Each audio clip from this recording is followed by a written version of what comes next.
Cultural night of সিসিপিসি। কিছুদিন আগে আমার কলেজে ছিল কালচারাল নাইট এন্ড আপনারা অনেকেই জানেন যে সিসিপিসির কালচারাল নাইট অনেক বেশি সুন্দর হয় এন্ড প্রথমবার যেহেতু আমি অ্যাটেন্ড করব তাই I was super excited and ওইখানে গিয়ে আমার কিছু ভাইয়াদের সাথে দেখা হয়ে গেল, সবার সাথে অনেক ফান করেছি, অনেক ছবি তুলেছি। তাই আমি শুরুতেই রেডি হয়ে যাচ্ছিলাম। আমি বেসিক্যালি এই শাড়িটা এত সুন্দর একটা শাড়ি কিনেছি, তাই আমি আগে গিয়েছিলাম ছবি তুলতে। সো আমি এখানে কিছু ভিডিও করেছি আপনারা যাতে দেখতে পারেন শাড়ির সৌন্দর্য। মেইনলি এটা আমি কিনে নিয়েছিলাম, বাট আমার না খুব সুন্দর লেগেছিল, যার কারণে আমি আপনাদের সাথে শেয়ার করেছি।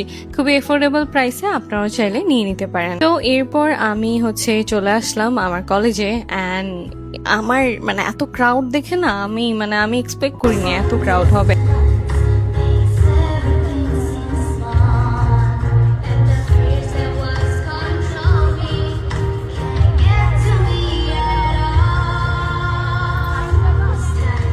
তো অনেক মানুষ এসেছিল, অনেক সুন্দর সুন্দর করে পারফরমেন্স করছিল বাচ্চারা।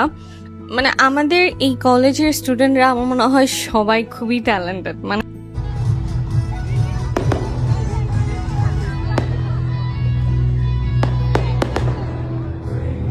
ইট ওয়াজ সো ফান যখন আপনি নিজের কলেজে অনেক পরিচিত অ্যান্ড সবাই আপনাকে পছন্দ করে, সবাই বলে, সবাই আসে।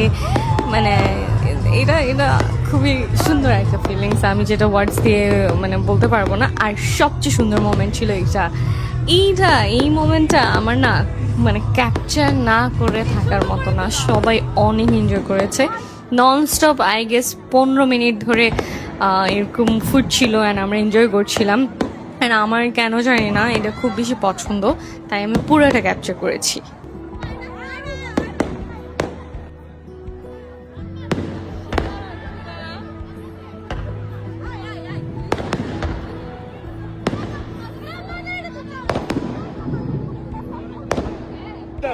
যারা বয়সে বড় তোমরা নিচে নেমে যাও, স্পেসটা ভেঙে পড়ে যেতে পারে। তারপর আমরা মিউজিক দিচ্ছি, বড়রা নিচে নেমে একটু নাচানাচি করো, ড্যান্সিং করো।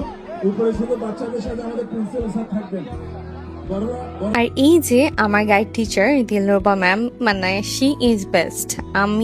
ম্যাম যদি না থাকতো, আমি যতদিন ক্লাস করেছি, যতদিন পরীক্ষা দিয়েছি, আমার জন্য এত ইজি হতো না। অ্যান্ড প্রত্যেকটা স্যার ম্যাডাম সবাই অনেক বেশি কাইন্ড, অনেক বেশি হেল্পফুল। আমার এই প্রফেশনে আসলে আমার পড়াশোনা ক্যারি করা দূরে নিয়ে যাওয়া অনেক টাফ, বাট ম্যামের জায়গা থেকে যতটুক পারা যায় উনি ওটুক করেছে। অ্যান্ড ওনার মতো হাম্বল, ওনার মতো হেল্পফুল আমি মনে হয় জীবনে দেখি নাই। বাট একটা জায়গায় আমি অনেক লাকি যে আমি মানুষের অনেক ভালোবাসা পেয়েছি অ্যান্ড মানুষের অনেক ভালোবাসা পাই। আমি যখন ইন্টার দিচ্ছিলাম নৌবাহিনী কলেজ থেকে, তখনও আমাকে খুব স্যার ম্যামরা হেল্প করেছে সব দিক থেকে। ইভেন এখনো করে। একজন স্যার আছে ইকবাল স্যার, উনি আমাকে অনেক হেল্প করেছে। ইভেন আমি পাশ করে আসার পরও স্যার আমাকে অনেক হেল্প করেছে। সো দিলরুমা ম্যামও এরকমই একজন মানুষ, উনি ওনার জায়গা থেকে আমার জন্য যতটুক করা যায় করেছে।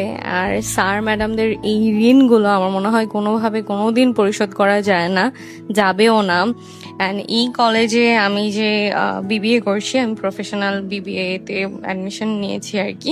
এখন আমি একটু গ্যাপ নিচ্ছি, অ্যাজ আমার বেবি আছে, আমার সংসার, আমার পড়াশোনা, আমার বিজনেস, সবকিছু মিলে আমি খুবই পাজল হয়ে গেছিলাম। আমি কন্টিনিউ করতে পারিনি, তবে এখন আমি চেষ্টা করছি, আমি নিজেকে প্রিপেয়ার করছি সব যাতে কন্টিনিউ করতে পারি। বাট দেন এগেইন আসলে সব কিছুতে বেস্ট হওয়া যায় না, কোথাও না কোথাও একটু না একটু স্যাক্রিফাইস, কম্প্রোমাইজ করে চলতে হয়। এটাই হয়তো আমাদের জীবন। তো সবাই আমার জন্য দোয়া করবেন, আমি যেন আবার সবকিছু গুছাতে পারি।